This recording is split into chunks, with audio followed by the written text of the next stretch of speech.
તો આગળ વાત કરીશું સુરેન્દ્રનગર વઢવાણમાં આમ આદમી પાર્ટીની જંગી જાહેર સભા યોજાઈ, જ્યારે સુરેન્દ્રનગર મહાનગરપાલિકા દ્વારા વઢવાણ, જોરાવરનગર, દુધરેજના લોકોને પીવાના પાણીના રસ્તાઓની પ્રાથમિક સુવિધાઓ ઉપલબ્ધ કરાવવા જ્યારે હાકલ કરી હતી।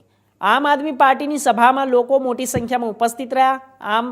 જ્યારે આમ આદમી પાર્ટીના નેતા રાજુ કપરડાએ વિદેશથી કપાસ આયાતે સરકારની સાજિશ ગણાવી ખેડૂતોને સરકાર પાયમલ કરવા જ્યારે તે તરફ જઈ રહી હોય તેવો આક્ષેપ કર્યો। વઢવાણમાં યોજાયેલા આમ આદમી પાર્ટીની સભામાં જ્યારે મહાનગરપાલિકાની ચૂંટણીમાં મક્કમતાથી બધી જ સીટો પર લડવાનો નિર્ણય જાહેર કરવામાં આવ્યો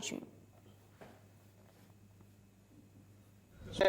ગુજરાત જોડો જનસભા અંતર્ગત આમ આદમી પાર્ટી દ્વારા વઢવાણમાં ધોળીપોળમાં એક જનસભાનું આયોજન કરવામાં આવેલું, જેમાં અદ્ભુત જનમેદની ઉમટી પડી।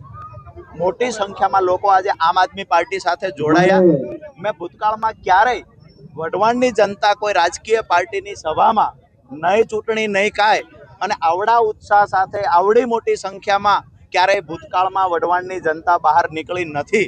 આજે આમ આદમી પાર્ટીને પ્રેમ આપવા માટે, આમ આદમી પાર્ટીની વિચારધારા સાથે જોડાવા માટે ખૂબ જ મોટી સંખ્યામાં વઢવાણવાસીઓ આજે બહાર નીકળ્યા। આજુબાજુના ગામડામાંથી પણ ખેડૂતો ઉપસ્થિત રહ્યા છે અને ભાજપના પૂર્વ સભ્યો, નગરપાલિકાના સભ્યો, ગ્રામ પંચાયતના, તાલુકા પંચાયતના સભ્યો, સરપંચો, આ તમામ લોકો આજે આમ આદમી પાર્ટીમાં વિધિવત રીતે જોડાયા છે। ખાસ કરીને વઢવાણના કેવા મુદ્દા લઈને આપ ચૂંટણી સભા યોજવામાં આવી હતી, કેવા પ્રશ્નને લઈને લોકો વચ્ચે જશો મહાનગરપાલિકાની ચૂંટણી આવે છે? વઢવાણ માટે આમ આદમી પાર્ટી સતત ચિંતિત છે। વઢવાણ છે એ નધણિયું થઈ ગયું છે, વઢવાણનું નામ નીકળી ગયું છે। કોર્પોરેશનમાં પણ અત્યારે વઢવાણનું નામ નથી। સુરેન્દ્રનગર વઢવાણની સીમ ઉપર છે, અમને સુરેન્દ્રનગર હારે કંઈ વાંધો નથી, પણ વઢવાણનું નામ નીકળી ગયું છે। એ વઢવાણની ગરિમાને હનન થયું છે। 2500 વર્ષ જૂના ગામને, એના માટે આમ આદમી પાર્ટી કટિબદ્ધ છે કે લડત આપશે ને વઢવાણની ગરિમા જાળવી રહે, એ સૌથી પહેલો મુદ્દો છે।